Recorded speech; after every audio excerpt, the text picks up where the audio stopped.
All right. Streaming has started and now we're recording. Thank you. This is John Kruger, and this is the March 4th, 2021 study session for the Estes Valley Library District Trust Board of Trustees. And with that, we're going to be talking about some important items, and Lynn Lawson's going to lead us in that. And so, Lynn, I'll turn it over to you. Thanks, John. John asked me to lead a study session focused on equity, diversity, and inclusion. I am definitely not an expert on EDI, but I'll do my best to facilitate the discussion. We don't have a whole lot of people here, but I'm really counting on everybody to have input. And I know, well, I was hoping Beth would be here because I know she's got some experience, and I'm sure others of you do too, that and may have more insight than I do. The goal of the session is to look at what we as the Board of Trustees can do to ensure that consideration of EDI is part of our actions, our planning, our support for the staff. Claudine sent out a couple documents ahead of the meeting. One is a definition of equity, diversity, and inclusion. And I guess I'd say there are as many definitions out there as there are people trying to define EDI. I drew from a number of sources. You've had it. I don't see a reason to read through it all. But I think it's important to keep in mind that diversity is often used referring to racial diversity. But as we think about what makes an effective board and effective governance, I think there are a lot of other characteristics that we have to think about too in terms of diversity. Things like socioeconomic status, language, experience, functional expertise. It's a lot of things make up diversity. And I think this all, when you think about diversity, when you think about inclusion, one of the goals is to help the organization and the board serve the entire community in which we operate. The document went out. There's nothing about it that's gospel, that needs to be the official forever and ever definition of EDI for the library or for the Board of Trustees. I guess I would say, though, that this isn't the time to wordsmith it unless someone wants to do that now. If we decide it needs to be edited, we can do that at some point. Is that I think fair? You've captured some pretty good thoughts there. As I said, we want to focus on what do we as a board need to do and think about. Claudine, if you could take just a minute and talk about what you've got going on the staff side, just so we've got that in the back of our head, I'd appreciate it. You bet, Lynn. I've asked Joanna to, you all received this, I think, in January in the board packet, but what we're doing in 2021 for staff development. And I'd like to give you a quick verbal summary, Lynn, which is the experience of intensive equity, diversity, and inclusion training for the staff, were I a frontline staff member on Peggy's team. I think I would experience that beginning in January of 2022. Okay, and I'll explain why by going over this. So please notice at the top, Joe, if you can go back up to the top for just a moment. Notice that we say, all right, folks, everybody got this in the fall, last winter rather, of 2020. And we say, hey, there's some self-paced assignments to do on your own paid time. Our staff meetings are topic driven. And then number 3, you'll notice everything that's highlighted in yellow is priority for the staff. And there are significantly 2, EDI and early literacy. And some might argue that early literacy is a kind of equity, diversity, and inclusion objective. Okay. So moving down and looking at the first quarter of this year, we are focusing on early literacy. Under normal circumstances, I would say that's a low-hanging fruit, but as some of you know, the quest to find all the preschoolers who are about to head into kindergarten so that we can, kind of wrap them into our storytime programming and free booklet delivery is harder than it might look on the surface. But as you know, the people who come to the library are the ones for whom many of their kids are prepared for school. And of course, we're doing the hard work of trying to find the people who don't come. Okay. So I focus quickly on first. The second quarter, please notice in April, Joanna has set us up through Employers Council. The staff will be divided into 2 groups so that we do 2, so that the library can remain open. And that 2, we're in work groups that are small enough to actually have dialogue. And this is on unconscious bias. And I would say EDI has a constellation of terminology. And Lynn, I love that you started by trying, which is the place I appreciate it, to define what it is and why we care. And unconscious bias is our library staff's starting point. So please know this was built into the staff development budget. Board members are welcome. And it really is about our own, because the argument would be we all have it, right? What is our unconscious bias so that we are conscious of them? Okay, so that's our first bit. Moving to the third quarter, notice it's a placeholder, the highlight of EDI or early literacy. Okay, now here's what's happening behind the scenes. Joanna and I, if we do go forward, and I hope we do, with our probable consultant in the fall and the winter of 2021, we will be doing the assessment portion of the operational EDI work. They're going to look at our policies, our job descriptions, our hiring practices, our recruitment practices, right? And help us think differently about how we manage HR. So the internal parts, our policies and our practices, as well as looking at the services we offer and the manner in which we do it. Okay. So the assessment work occurs third and fourth quarter. But what the staff is experiencing is, the sort of placeholder for July. And then in October, we do something we haven't done for a few years, which is it's an actual product. It's a program called Spanish for Librarians. So we learn things like computadoras, non-ficción y ficción, right? Like is that we can speak librarian with Spanish speakers. It's kind of a Spanglish for librarians. So the staff will go through that in November with great thanks to Dave Thomas, who's been really a dedicated volunteer for the library working with our ELL program. So Lynn, I realize that that's a big arc. And then what's going to happen is in 2022, we will then be prepared to implement what we've learned from the assessment with staff. Thanks, Joe. Thank you. Hi, Dave. There's David. Great. Glad you joined us, David. Oh yeah, I just got back up from the valley. I apologize for being late. Okay. Glad you're here. And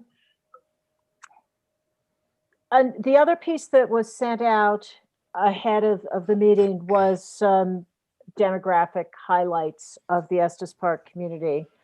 And I will say it's Estes Park, not the Estes Valley, largely because that's what I had. That's what I could find. The most recent census, the 2020 census, is not available. Most of these data were drawn from the past 5 years, primarily, I think, 2019. I don't think there are big surprises here that 80% of the population of Estes Park is white, not Hispanic or Latino. The vast, vast majority of everyone else is Hispanic or Latino. We have a large over 65 population, 37% in Estes Park versus 15% statewide. I was interested that the percentage of people living in poverty is actually lower than statewide. And maybe that reflects the retiree population. I also included some statistics from the elementary school, thanks to Claudine for sharing those with me.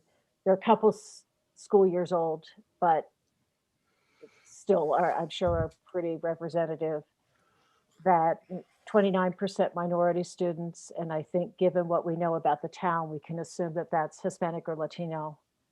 23% are English language learners, and just over 30 are free reduced lunch.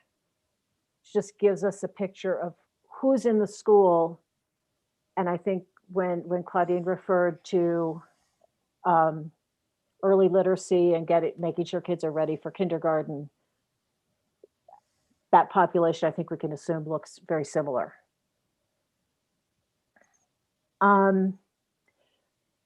So I just consider that sort of background for discussion.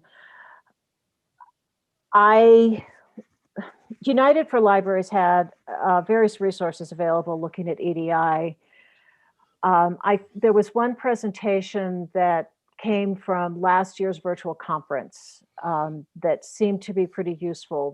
The presenter was Jim Taylor, who's a VP at BoardSource, and his talk was titled Integrating Diversity, Inclusion, and Equity into Your Board Culture. You all got the deck of slides that he used. What I'd like to do is ask Joanna to just share, it's about 5 minutes of his presentation where he talks about the slide called 5 Questions to Get Board Started.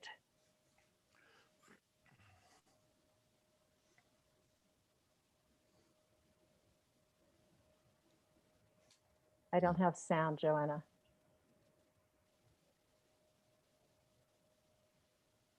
Oh, you wanted the video. Yeah, Sorry, I have to unmute. I'll try Oh. again. That's all right. thanks. Of course. Oh, I'm glad you're doing this, not me. I'll try again. Here we go.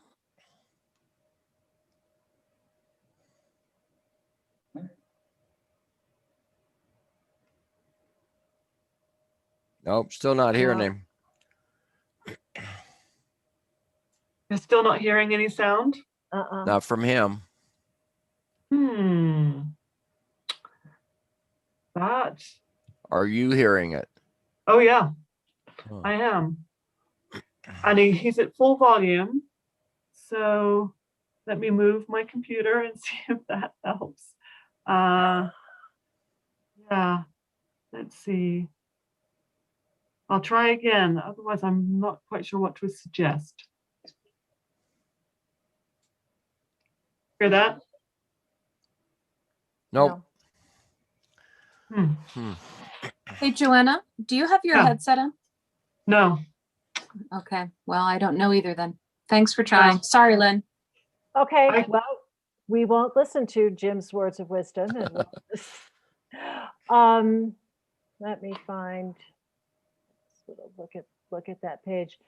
What I was thinking would make sense would be to talk a little bit about his 5 questions, but I think it's even more important to talk about, what are the ways in which we can incorporate EDI in the board's governance.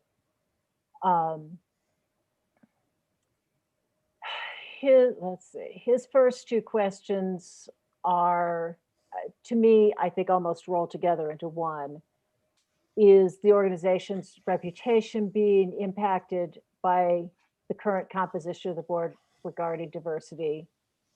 And if someone were to make assumptions about our organizational values based on the board composition, what would they be likely to think? In other words, if somebody went to the library's website and looked up our board, what would they see and what would they conclude? Right.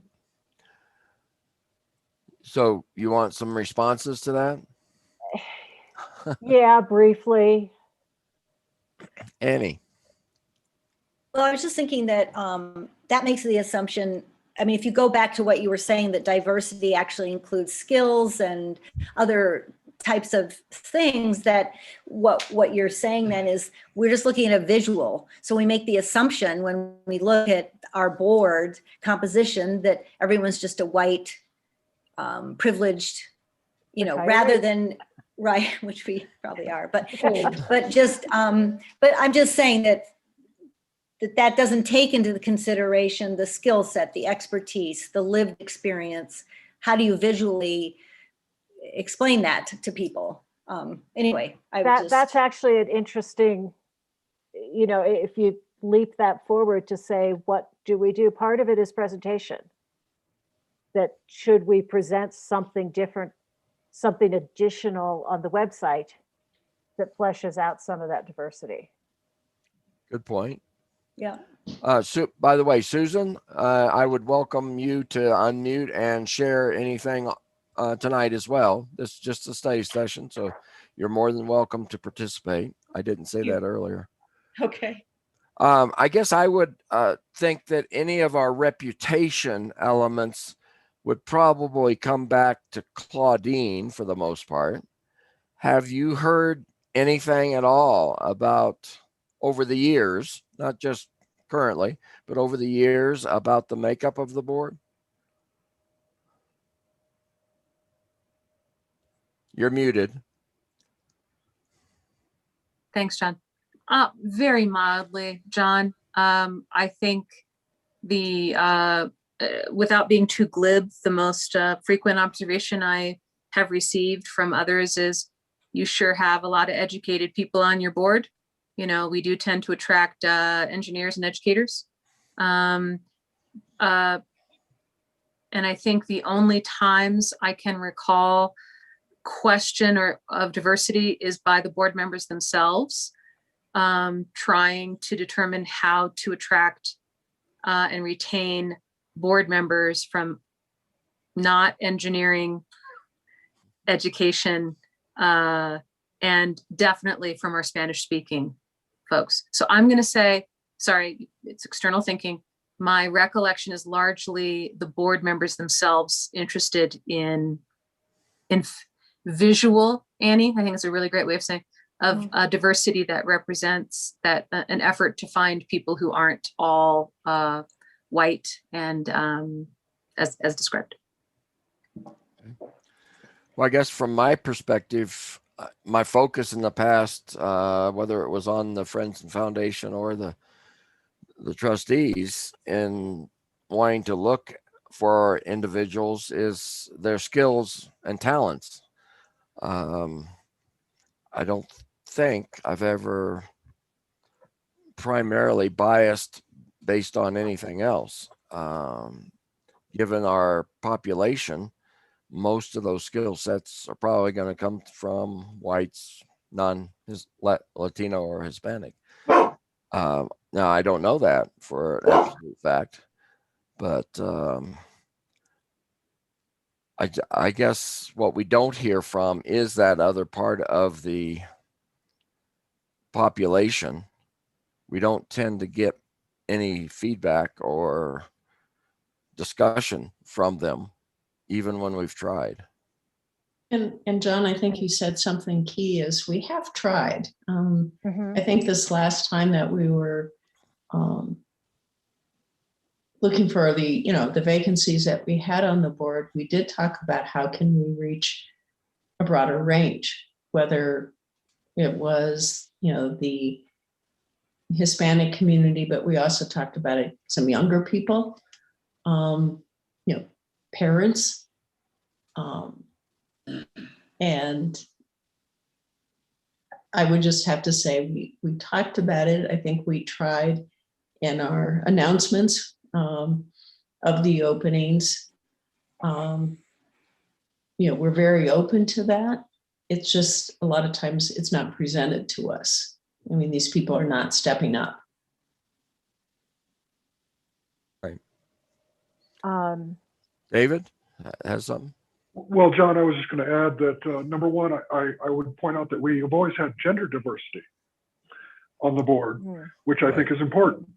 I've worked for maybe a half dozen nonprofit boards in town here, and every single board made the effort to try to attract, especially the Hispanic community, onto the board.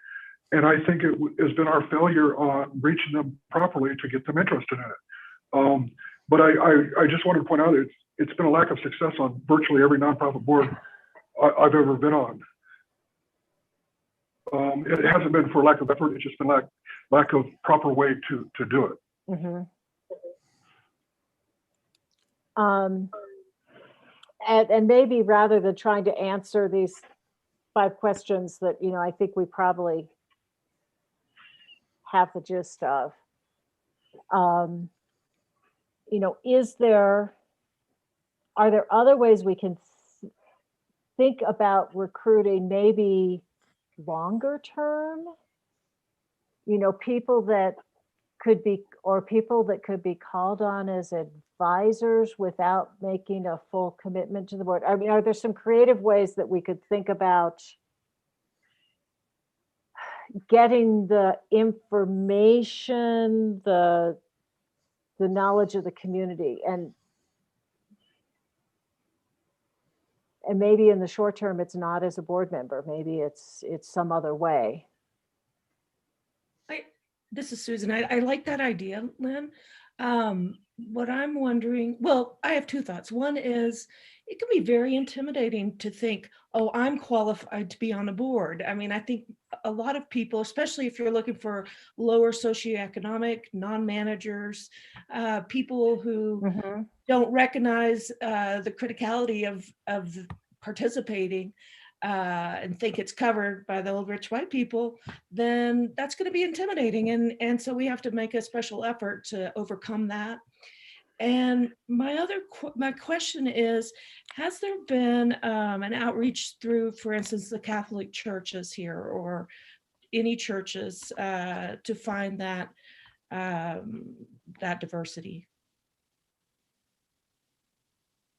Not by me. Last year when we were looking, I know a couple of Hispanic individuals in the business world, only a very few, and I tried to approach them about did they know someone or would they themselves, and I had pretty negative responses from them about being on a board such as ours, the governing board.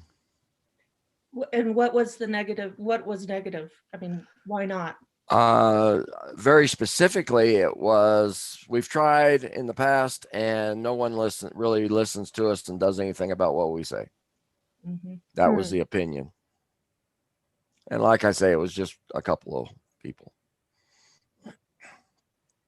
I think that's one of the things is we don't have, I suspect most of us on the board don't really have much in the way of direct contacts with that part of the community.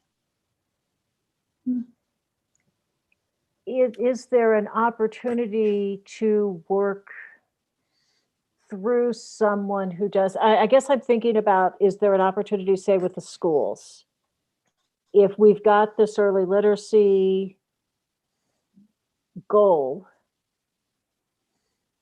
is there some way maybe to pull somebody from the schools into the board that may be able to help us, at least as an interim step, gain more insight to what the community needs?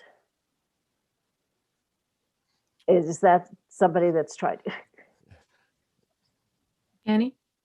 Oh, I was just saying, are you suggesting then, Lynn, that they would be in a consulting kind of position and not actually a member of the board? Or what's your idea? How does that follow through? I don't have a specific suggestion as much as just trying to say, where is the knowledge of the community and how could we pull it in? Whether it's as an advisor, a resource we can turn to, a board member, maybe depends in part on what someone's willing to do. And I think Susan has a really good point of it's a big time commitment. It's intimidating. And, what are the things we have to do to make someone feel welcome and going to what John said, feel like they'll be heard. And And maybe Claudine, you there are- had something. Yeah. Lynn, two things. One, Joanna chatted to me that she thinks she solved it. If you'd like to play that video, we can try one more time. Oh, The other point, John, I don't mean to, and Lynn, I don't mean to take us away for more than a minute from governance, but I would like to talk about operations for a moment and say, if a third of the kids coming into or are at the elementary school speak Spanish at home or are from Spanish speaking families, we know we need Spanish speaking staff. And we have, David, I would agree with your assessment. It's not for lack of trying, but we have not succeeded. So we need new ways to attract bilingual employees so that when someone comes in, they feel like, oh, there's someone I can talk to and I'm comfortable. But I share that not to put a balm for you, but to say we are on the same journey and we aim to solve it. I was very pleased at the rec center. So they have for Estes Park, a notable bilingual staff, right? So there's an organization that has succeeded at the operational level. You know, time will tell if they're going to succeed at the governance level. And David, I want to go back to your comment again, which is there are strategies. We just have to unearth them and apply them both operationally and at the governance level. So I just wanted to point that out to all of you. You're not in this alone. So Lynn, I just turn it back to you. Has I'm someone sorry. talked to the community center to see what their hiring practices were? No, not yet. Okay. Okay. But I wanted to, put a bright light, a positive light on that. Do you want to try and go to the video at this point, Lynn? why don't we? Okay. If Joanna, if you can Trust give it a Joanna. try, that would be great. All Okay, right, well, but- Sorry, go ahead. I'm sorry. Okay, while Joanna's warming up her computer, I wanted to say we have begun a more maybe oblique approach to what are the right practices. And one of them is compensation is higher for bilingual staff. One of the things we learned at a training Joanna and I went to earlier in 2020 was it doesn't help, for example, if what we were seeking was gender diversity, even if it was transgender, right? We would say, well, you don't just hire one person, right? You bring on a cohort. It makes a big difference. So I just wanted to share that Okay. feedback we received. Thank you. But we just don't know where to start. Our answer at BoardSource is to suggest a conversation about these 5 questions. And I want to go through them just quickly and give you a sense of the depth of the questions and where these conversations can go. The first question we ask organizations to ask themselves is our organization's reputation being negatively or positively impacted by our board's current composition regarding diversity? Just something to ask and something for the board to consider and sort of reflect on. And then secondly, if someone were to make assumptions about our organizational values based on our board composition, what would they be likely to think? What we're asking here is that if someone knew nothing else about your organization, but they went to your website and all they did was look at the web page that shows your board members, if that's all they knew, what would they think? The next question gets at what I was saying earlier about a deeper understanding of community. How well are we cultivating a deeper understanding of the community or communities that we serve and bringing their perspectives, needs, feedback, and priorities into strategic boardroom discussions? So by that, we're really asking, do you have that representation on your board? Does your board have a sense of what's happening in community so that they have a real life sense of the impact the organization is having? Or is your board really working sort of remotely in terms of understanding the community, having somewhat of a sense, but not having a deep understanding? The related question is that next question. Are we ever at risk of making decisions without fully understanding how these decisions may affect those we serve? And then the last question, maybe the biggest picture question, the most sort of thought-provoking is this. If we were to make a deeper commitment to diversity, inclusion, and equity, what would that mean for our mission, our work, and for the people that we serve? So really a big picture question where we're asking boards to think about the mission of the organization, the work that it does externally, the people that are being served, that the board and the chief executive are thinking internally as well about the way that the organization operates internally, making sure that diversity, inclusion, and equity are guiding principles there as well. So we suggest these questions for boards that really want to get started on this work. It's a good initial sort of gauge or barometer to see where your board is in this moment and to see where you want to go from here. So just wanted to share those questions as this is one of the tools. We actually have a PDF document that provides these questions and some context around them that we share quite often with nonprofit partners. Thanks, Joanna. He can, I think his discussion kind of fleshes that out a little better than just reading the questions. The thing that he said that sort of resonated to me was the comment about, do you really understand your community, or are you working a little bit remotely? And, I think for me, that's true. I'm still trying to learn the community. And, I know that we have these goals and these issues, but it's not a community that I'm particularly familiar with.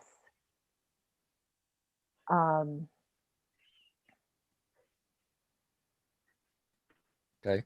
Let me I'm not sure whether- just share a little something. When we first came here, I was aware that there was a fairly active international club, or I guess you call it a club, a group. Claudine, I haven't been up to date on that for several years now. Do you know if that's still active? Are they ongoing? John, are you asking about the J1 worker program? No? The International Club? No, I don't know it. Okay. Well, maybe that's something we can investigate and see if that organization is still happening or not. Maybe it defunct at this point, but back in 2006, 7, 8, I knew that it was there. Olga, who runs the Mountain Home Cafe, she was very involved in that at one time. Oh, I know what you're referring to. Maybe The it had multicultural connections. Oh, okay. I had Yeah. a different name. Yeah. No, that. Mhm. Someone from that came to the Newcomers Club back then when we were in it, and spoke very briefly about that group. Maybe that's Curtis Kelly was very involved, our communications person, and I know through him that is not currently active. not active. Okay, that's what I was wondering. Yeah, if we could find another organization that's is predominantly that part of the population, and we could go and talk to them, that might be a way to get some input, at least. That's all. Yeah, I guess that raises the question. I mean, David, I think, said it, that all the boards are struggling with the same issue. And, is there a way we can get a deeper understanding as a board of the needs of the entire community, or that segment of the community that we're not maybe representative of? Perhaps without getting them on the board, but what can we do to get a better understanding of that community? Whether it's talking to an agency that serves them.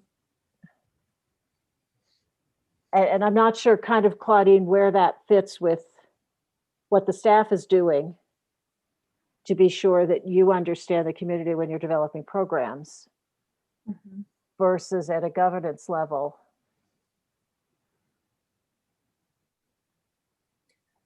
I'm not sure what I that think- question was. other than- Lynn, I think Have to learn more. it's a challenge, it sounds like, for not only for boards, but it's also from an operational standpoint. And I just think about, Claudine, how you indicated that pre-kindergartners, how difficult it is to even get who they are. How do you reach them? So I think it's at all different levels that we're struggling on even how to communicate, no less determining what the needs are. I mean, we don't even know how to reach them. And that's disconcerting. Mhm. Okay, may I add a little color to that? Please. When we were at the staff level looking at our role in the pipeline of childhood success, let alone academic success, family success, Melanie Kozlowski, our children's librarian, and I think I might be underestimating the number of years she's been with us, but I'm going to start with 20. And so she has seen at least one generational evolution in the Estes Valley. Oh, interesting. And I would say, and Melanie, you can ask her directly, but my summary of Melanie's assessment of our when we were in the middle of COVID and, middle 2020, Melanie shared with me that it has always been normal for a turnover of key positions, whether it's the director of an organization, key staff members. And she said in the last couple of years, and then of course with COVID, I think the word she used was there's been a bit of a collapse, meaning so many key positions have turned over that this simple question of, hey, preschools, who are your kids? Can we connect with the families? Well, that's a new teacher, and that might be a new owner. And EVIX has the Estes Valley Investment in Childhood Success. They've had turnover. So all of the systems that have been in Estes Park for quite a while have new people, and they might be great people. But with that much Yeah. turnover, the network has to be rebuilt. I'm not trying to brush over this or be Pollyanna, like we're going to clean this up in the next year. But I really do think that there has to be operationally, and I think it'll apply to governance, a concerted an understanding and effort that says we are dedicating time and energy to rebuilding networks in this little community. And that means the library wants to make sure, I'm not saying financially or anything, that EVIX is successful. The way we want to make sure multicultural connections or whatever comes after it is successful, and that we have staff time paid to make those connections. I share that because when Melanie said it to me, it felt very much like an aha moment. How can a community this small, how can it be this hard in a community this small? That was the summary. And I think if it's not completely true, it is largely true. Maybe I should say accurate. Truth sounds like the opposite of a lie. Accurate. Okay. Mhm.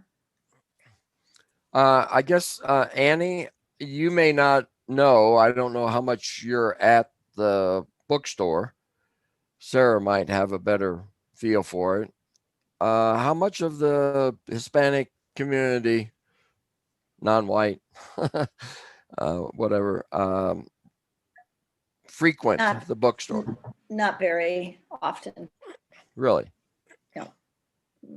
So we're not doing a very, very good job either of, Well, I was just thinking Providing opportunity, if we had patrons there buying books, that might be a connection. That's what I was really wondering. I'm not trying to criticize. No, I hear what you're saying, but no, no, we just, we haven't, it's not a big, we get young people with kids, but not from the Hispanic population, so. Okay. Yeah. But we do know that, for instance, Elizabeth Guild has been asking for donations of books to give to children when they visit the store. And I know there's a lot of Hispanics that go to that store because my daughter is a thrift store maniac. So I've been there many times. And that Mountain Home Cafe has a bookshelf of Spanish language literature and books, maybe not just for children, but That- so there may be some leads there. And maybe people, I'm too new to know the people that volunteer in those things or that work there, but it's just an idea of something to pursue. And You know, capitalize and on. Right. Claudia mentioned building networks. Go ahead, Claudine. Oh, go ahead. Thank you. I'm all right with Lynn. Thank you. I can wait. You know, I don't know what, Okay. are there a couple, we can't tackle everything at once. Are there a couple of organizations that maybe we could network to at the board level who maybe can help us learn more? It's not going to get us a new board member, but at least that we can start at the board level to build those connections, maybe in parallel to what the staff is doing. I would like, Lynn, I'd like to answer you, and then I want to go back quickly to Susan, who had a somewhat operational, but I think relevant statement.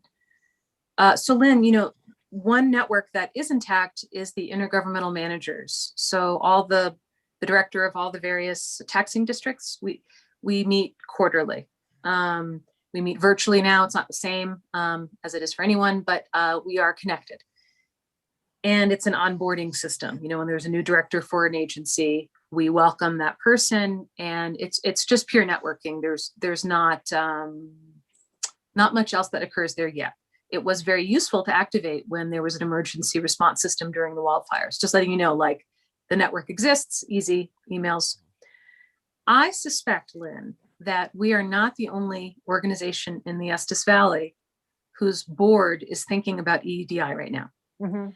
And I think that we can find a way through that network by reaching out to other boards, by seeking connections with the director, to say, what would it look like if there were a more robust, cooperative board development program or recruitment, and that we were, as opposed to, you know, there's 11 taxing districts and 100 and something nonprofits all seeking board members. This is part of the challenge, Right. the wealth and the challenge of the Estes Valley. Is there a way in which we can do this community focused work together? So I want to answer it that way, that I think there are relational strategies. Okay. Susan, I didn't know Lizzie Guild was looking for books to give away. Like, oh my gosh. Mhm. There's been a couple of articles in the Trail Gazette. I swear I read the paper, Susan. Thank you. I do. I read both papers, but I'm skimming. Apparently, I'm clearly skimming these days. So to me, I get excited because I think we're not asking Annie to give free books. No. We want to put together kits. We want to shamelessly throw the line with a hook. You know, so let's talk a little bit more offline, perhaps. But to me, that's the beginning of a great operational relationship. And who knows, Lynn, how you might activate that at the board level. So thanks. And the one at the Mountain Home Cafe is the library. Oh, it is. Is Okay. providing that. Sorry. Gretel with the library staff initiated that and got that going, Neat. and replenishes it periodically. So Claudine, this intergovernmental group, is this executive directors? Is it board members? Is it both? It's Executive just the employee of the board, the employee Okay. of every board, of Okay. every tax-based board, plus the YMCA, because they're such a big player, and I guess federal tax, yes, and the park. So it's the school district, the hospital, the library, the sanitation, everybody in the valley, plus Larimer County, plus the Y and the park. okay. We have in the past, for various reasons, infrequently said, bring your board president to work day, you know, and it was, I'm sure I can't remember, I'll remember after we hang up, but, and I can report back, but it is not unprecedented in this group to say, we think we may have a collective community problem, and if we could solve it together, EDI on our boards, maybe it's just a thought.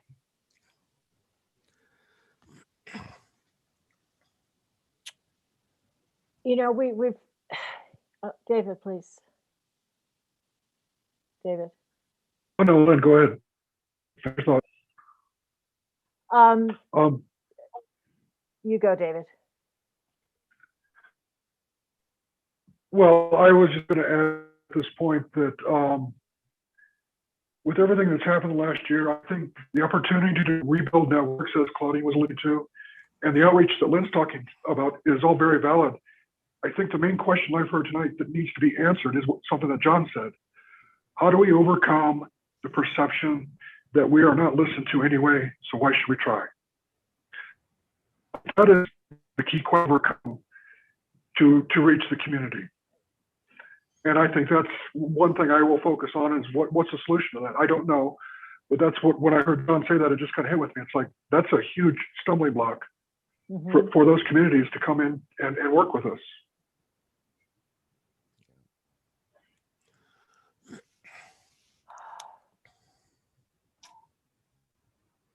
Don't know what the answer is. Yeah. But you're right. I mean, if we're going to try to draw that community in, we have to deliver something. In exchange is not the right way to put it, but they have to have faith that it will make something they can believe in. Yeah. Or a need that we can meet. Mm-hmm. But how do we get that conversation even going?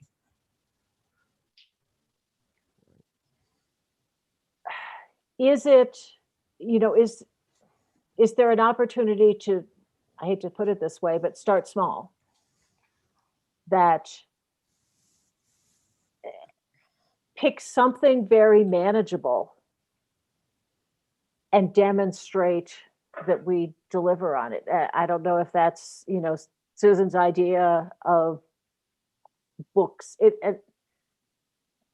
Books that go to Elizabeth Guild, I mean, that's an operational thing.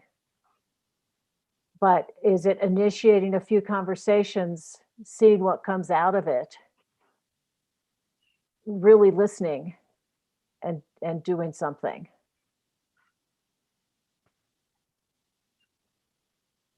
I don't have answers. I told John I'd facilitate a discussion. Yeah. Yeah, I don't think Understood. the answers are going to be easy to identify, because I think it's not the first time the questions have been asked. Right. And I don't disagree that sometimes you have to start small. I think sometimes before we can get into governance, we have to get into nuts and bolts, operational. I would love to think that our early literacy could be a great opportunity for that. But I'm not sure if we can't even identify them. We're just getting started. Yeah. We're just getting started. So it's not easy. It doesn't mean it's impossible. Oh, it's just, no. yeah. But thank you, Kay. Hi, Bill. Hi. Hi, Bill. Welcome. Hey, Bill, Bill. are you an hour off, Bill? Say it again, David, please. Oh, you're on the West Coast. I just wondered if you were an hour off, just joining us. Yeah, that's exactly what I am. I'm sorry, I totally forgot. Sorry, I had to You point that didn't out. change your Sorry. clock. Yeah, so I went west and lost my mind. I'm very sorry. It's You can embarrassing. come back. Everyone is breaking up a bit. I don't know if we're Yeah. having a connection problem, but what I'm hearing is only every other word. I'm getting some of that too. Okay. I've been fairly clear on the connection. I guess, Lynn, from the first two questions that we had from that page, I guess the one thing right now that perhaps we can do as far as our board perception, if there is an issue out there, is to increase the information on each board member a little bit, maybe a little background, professional background or something. Although I wouldn't want to do that to the extent that it would discourage someone that didn't have similar backgrounds Right. to consider the board. It's a fine line. Could I'm sorry, I have an ignorant question, and that is, if you did want to add a new board member at this point or in this year, does someone else have to resign, or can you just add? No, we can't just add. But Okay. go ahead, John. No, we do have a board opening right now Oh, okay. because Bill, who just joined us, moved away. So he's now an advisor. And as Lynn was discussing earlier, we could bring other advisor folks on if they were willing to participate and get them initiated a little bit that way. So that's an option that the board has. The board decided that we would not rush out right now and try to secure another board member because we wanted to go through this EDI discussions and so forth and considerations through the rest of the year. So we're going to continue operating with just a 6-member board for this year. We did that a good part of last year as well when we had a different board member leave us. So Not an ignorant question, Susan. yeah, we're wanting to consider. Yeah, I mean, I'm it's sure just, y'all know the answer. it's a bylaw question, and so no, ask anytime. Yeah. Yeah. Thanks. Are you still there, John? No. Yeah, I'm here. There, Okay. I thought maybe I'd hear people better if I turned off my video, but it didn't. Maybe this is the video's way of telling us we've talked in circles. I mean, we've thrown a lot of ideas around, and we've said recently, maybe you start small. Are there and one thing maybe is updating the website. Are there any other small steps we can take that maybe pave the way for bigger steps? I mean, I know that recruiting is a challenge, and when I was recruited, you had this in mind, and it's hard to fill those board spots. Are there sort of It is last year though, when we brought you and Pete on this last year, we had 4 candidates. That's the most candidates I remember us ever having at one time while I've been involved. So that was a positive in some regards, that there are people out there interested, fairly new in the community, interested and willing to serve on a board. That, I guess for me, that's been the primary concern more often than not, is finding people that are just willing. Yeah. And it does feel like the board has a good balance of skills and experience. Finance people and HR people and communications and lots of different skills, a good balance of functional expertise. And that's important. Right. Claudine. I think that, Lynn, I respect and will comply with you wanting to wrap up. I want to say questions 4 and 5 are kind of where the rubber meets the road, in my view, which is, are we ever at risk of making decisions without understanding how it may affect those we serve? The answer is yes.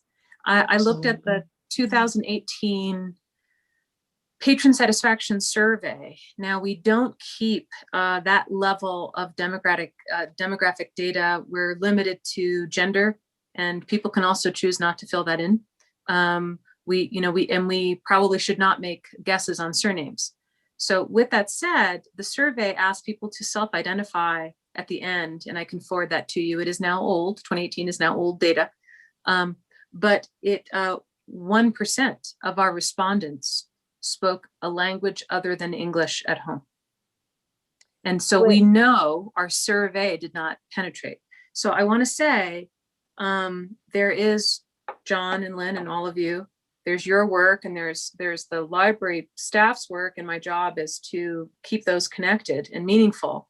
And I think 4 and 5, there are ways in which I think when there's a policy question or there is a large strategic redirection, that you as a board can consider asking yourselves the question, how is this increasing diversity in our services? How is this providing greater inclusion? I mean, I really do think if it's part of our regular governance and operational dialogue, I think it is a way in which we can keep this larger than, which I know is your objective, this hour, Mhm. So I think we can adopt, there are ways in which we can, amongst ourselves, be honest reporters. And then there's also fun things like, I don't remember the last time I went to the Mexican market. It's probably time I went back and started making connections there. There are places where we can go to make connections rather than, as we know, hoping that they come to the library. We go to them. And And if you want to Good practice point. your Spanish, the Spanish market, Mexican market's a really good place to go and ask for tomatoes. They're very nice. I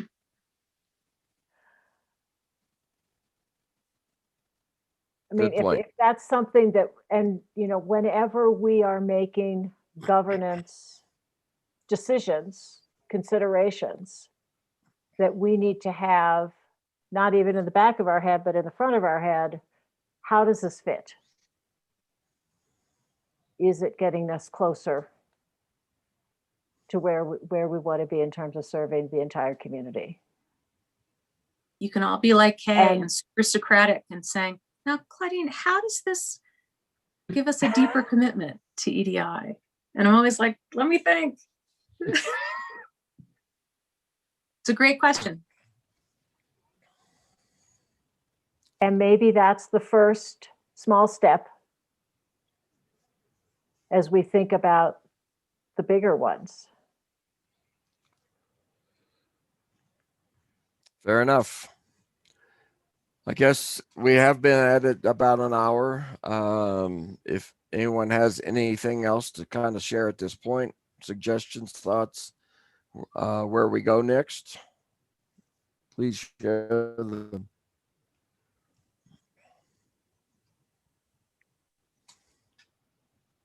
I mean, it's an ongoing conversation. It's sadly not something we can answer in an hour. No. But Okay.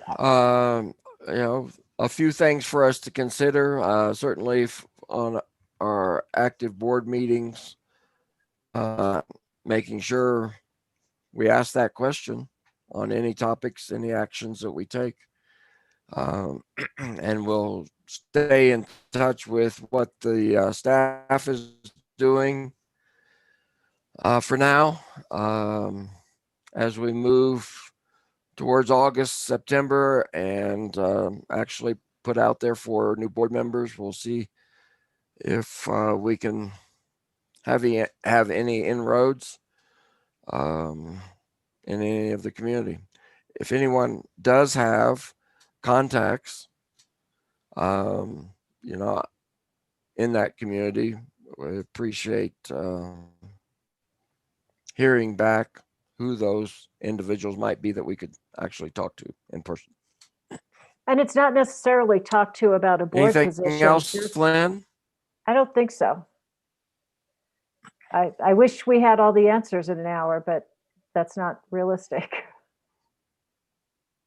No.